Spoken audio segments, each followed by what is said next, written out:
Talk about how to make money hauling as an independent courier. So a lot of people are interested in becoming independent couriers, but they have no idea how to start. So what I want to do today is I want to give you an overview about the whole profession, the things you have to, the things you can expect if you are an independent courier, and the kind of circuits, the kind of niches you want to focus on to actually generate up to 10 grand a month. Driving with a cargo van, SUV, or car. And the thing here is that you need to understand, first of all, can you make money as a good courier? Yes, you can definitely make money as a good courier, regardless of the geography you're currently covering. So whether you are in New York or Dover, Delaware, you can still, you're in New York City or Dover, Delaware, you can basically make cash, not a problem. The thing is, you got to really, you got to cultivate a relationship with local shippers and really solidify those relationships over time. Okay, and the thing is, after a while, you need to get in a situation where you have to start your own courier business. Like when you start, you can actually go through apps. There are third-party apps, including Roadie, and you have Roadie, and you have all those. You have UShip. You have a lot of apps out there that can help you actually get some cash on the side as a side hustle. But the thing is, at some point, you need to solidify your business venture by actually creating a company, so you can actually make money driving every month with your own car. The thing here is that you have all kinds of opportunities. When we talk about making money as a courier, we're talking about you actually delivering all kinds of goods, and you're talking about e-commerce, meal delivery, grocery delivery, and other courier needs that really actually are like they really pop up seasonally. Also, for instance, anywhere from October to November, you have a surge in activity. Okay, so bottom line here is you can actually make money. Now the thing is, if you're working for yourself or you actually working for third-party companies, you will see that first of all, when you work for yourself, you actually have to work longer hours. You might need to have empty miles. In other words, your truck, your car, your SUV will actually you'll be driving the car around town with no loads. So you got to really have a strategy where you are on your own. Now you can actually have a third party. You can say, I'm going to really outsource the load sourcing to a dispatcher, for instance, or you can try a freight broker. But again, when you try those, you have to think about cuts in your revenue. Now, you don't need to have any special qualification to be a delivery driver. Okay, if you have a high school diploma like a GED, you are good to go. And in some cases, they might ask you to have a CDL, but you do not need to have a CDL. Okay.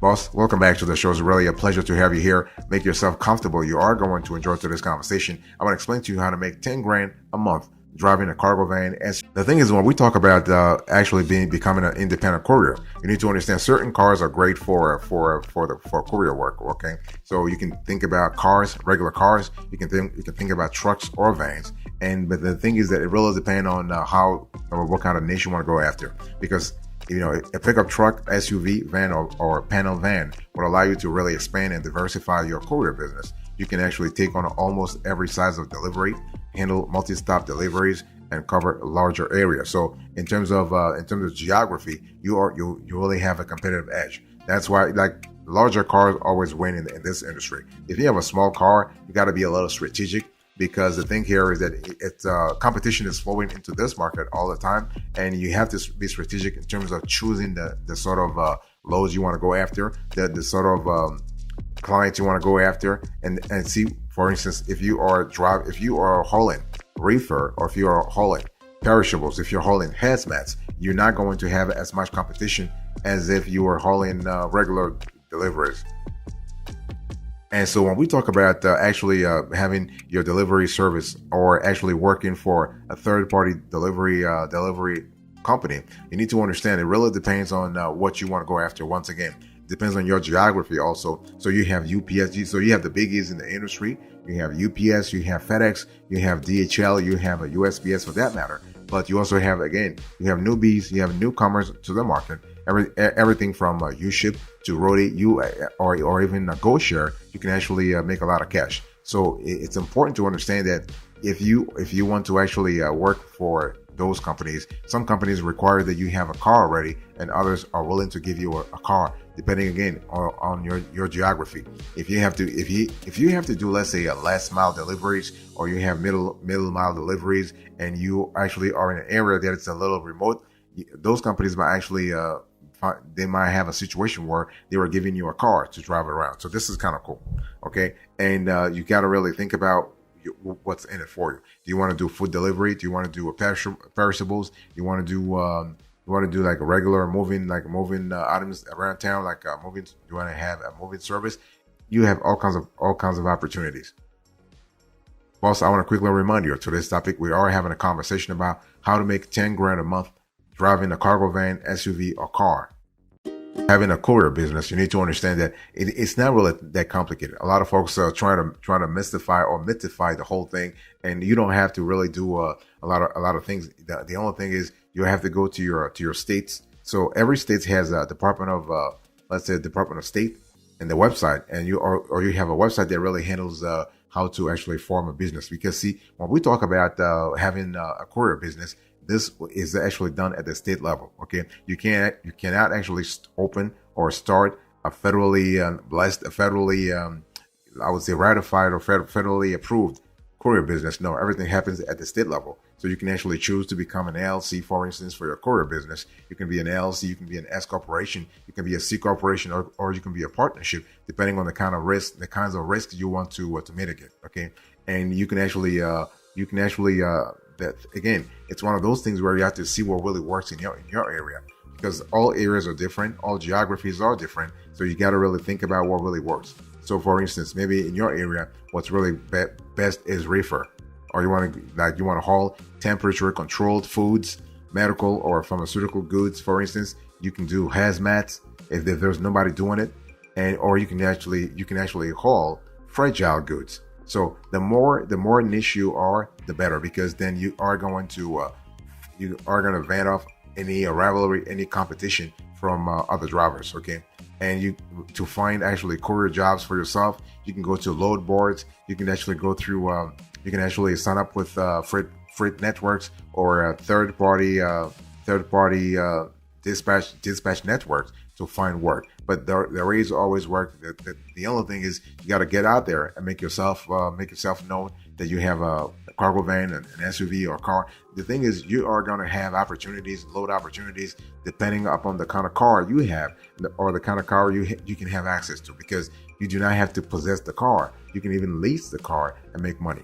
Okay, you can lease the vehicle and make some cash. So when we talk about making 10 grand a month driving a cargo van, SUV, or car, you need to understand that at some point you need to be a faster delivery driver. I've said this before. When you are a driver, depending upon the geography, the state, the township, the county where you are currently at, you're going to have more or less competition, right? Because this is an industry where you have fewer entry barriers. Anybody can wake up today and actually start driving around. But the most important thing is to actually solidify a relationship with a couple of customers. That way you can actually just make them more stable. You can stabilize the relationship, and you can actually make some cash. This is how you can generate revenue day in and day out. Because we're not talking about generating revenue based on seasonality here. You don't have to wait for October, November to actually rely on Amazon to make some cash. You need to have a situation where you're making cash all year long. So to making cash all year long, you have 5 ways of doing this. 5 ways. You can actually go through delivery apps. You can actually you can go directly to shippers, local shippers. It can be retail stores. You can do B2B. You can do B2C.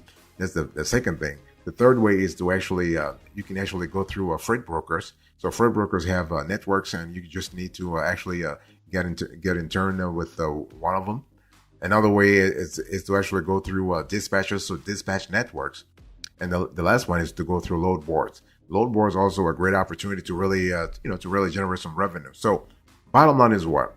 Bottom line here is that if you are trying to become a courier, if you want to be an independent courier with your business, there's an with your vehicle, there's an opportunity. But it's one of those things where you have to really be cognizant of the I would say the trends in the industry, and also the local needs, because as I said before, the kind of hauling needs you have in New York City are different from the kind of needs you need, for instance, in Chicago, or in Florida, in Miami, or in Whippany, in New Jersey, for instance, right? Every market is different, and you have to really adapt your vehicle and you're hauling I would say value chain, or you're hauling added value to the industry. Boss, I want to quickly remind you of today's topic. We are having a conversation about how to make up to 10 grand a month driving a cargo van, SUV, or car.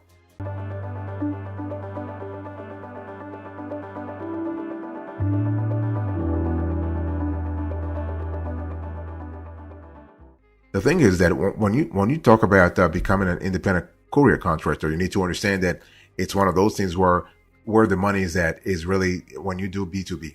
Because see, when you start, you can actually do B2C, right? Actually delivering items for individuals, so to consumers. But at the end of the day, if you want to make some cash, you really want to elevate your game a little bit and really deliver for businesses. And when I'm talking about businesses, I'm talking about all kinds of businesses. You can deliver for local retail stores. You can actually deliver for like from wholesalers to retailers. Okay, you can deliver actually.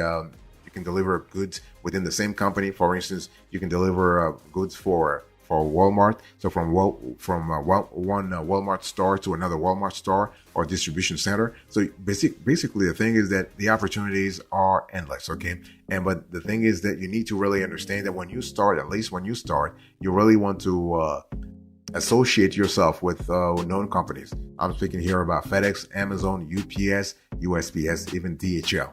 And that way, you are able to have a clear idea about what's really happening. And the thing is that you also have to try at some point to remember that you might not start as an independent courier contractor. You might have to be a delivery driver to start with. In other words, working for those companies until you get a little bit of knowledge and experience before you move on your own. The thing is that how long you will have to wait depends. If you have some experience in the industry, you can actually do 3 months or 6 months to sort of acclimate yourself with everything else and then move on. But if you're really brand new, if you're like a really new, you might want to really invest 1 year of your lifetime in working for UPS, working for USPS, working for DHL, working for FedEx. At least you acquire some experience. At least you acquire some knowledge. You acquire some energy and some commitment in the long run to sort of beef up your independent courier contractor business. And you will need that. You will need this sort of what we call momentum. Okay, you will need that.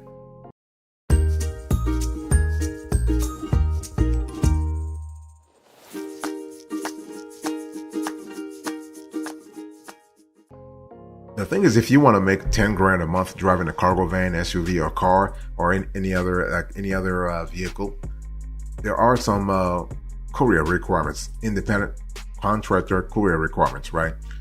And the first thing is, you need to have a reliable vehicle. I don't care what kind of car you have, it's got to be reliable. Because see, a van or truck is often recommended for couriers and delivery drivers, but it is possible to work as an independent contractor courier with your own car. Just make sure, though, that the vehicle is reliable and keep up the maintenance schedule so it remains reliable, right? It's all about reliability. Very important. Another thing you want to have here is you want to have the appropriate licenses and insurance. You need a valid driver's license, and your vehicle needs appropriate license plates, okay? And also, when we talk about insurance, this is really specific because the insurance actually will cover you and also the vehicle for courier work. So regular insurance may not cover being a courier, and you could end up being liable for damages to the goods or find yourself uninsured in the event of an accident. You do not want to have that. You also need to have a smartphone. You need to be able to communicate with customers. So a cell phone is really essential, okay? So, but by opting for a smartphone, you can load apps that can make your work easier, like a navigation app or one that finds the nearest and cheapest fuel prices. You need something like this too. Also, think about GPS. If you don't already use a smartphone with a GPS app, such as Google Map or Waze for that matter, then you should really get a GPS to help you navigate. And the thing is, always opt for a hands-free to stay safe. Okay. And the thing is, if you're trying to be an independent contractor in this industry for a long run, there are some other essential items that really you'll need to have depending upon the niche you're going after. Let me give you an example. If you are delivering large goods, then moving equipment like a dolly may be necessary. and you may need straps to tie down packages. It's also a great idea to carry a first aid kit, wear a safety vest, and make sure you have comfortable clothing and shoes. Okay, and this is again, we're talking here about the long run. This is not just a one-time thing. You need to be flexible and be active and be reliable, not only in the short run but also in the long run.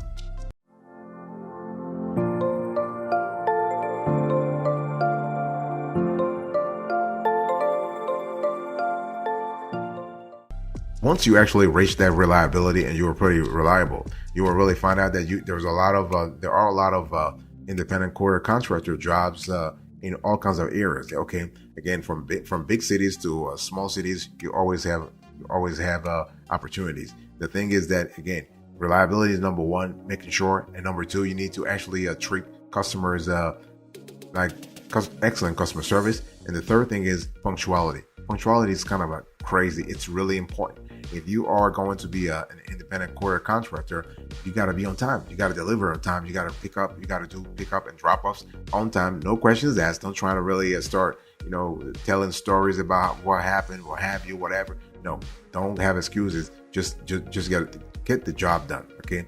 And the thing is that when we talk about the types of independent courier contractor jobs, you are speaking about local courier services, for instance.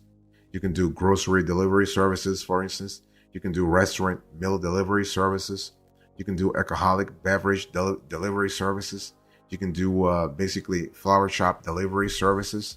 See, and the list goes on and on and on. You can have medical deliveries. You can do pharmaceutical deliveries and other types of deliveries. The bottom line here is that the kind of deliveries you have will depend upon the kind of industry you're in and the kind of geography, the kind of state or county or city you actually cover. So obviously, we're talking about deliveries. Larger cities actually command more salaries and actually attract more haulers. And smaller cities they also attract haulers too, who are interested in a different sort of strategy. So if you are trying to make 10 grand a month driving a cargo van, SUV, or car, everything boils down to reliability. The vehicle must be reliable. You need to choose the specific niche you want to go after. You can't really haul for everybody. You can't haul for any kind of industry. You got to make sure the industry makes sense to you, makes sense to your goals, makes sense to your past life situation.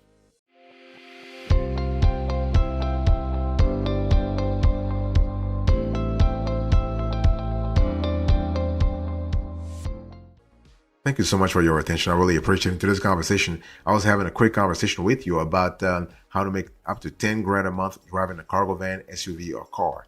So I explained to you the importance of being really setting yourself up properly as an independent courier contractor, and the fact that you have 5 requirements that are really kind of critical. You need to have a reliable vehicle, appropriate licenses and insurance, a smartphone, GPS, and other essential items. Thank you so much for your attention. God bless you. I'll see you next time. Until then, remember, stay marvelous.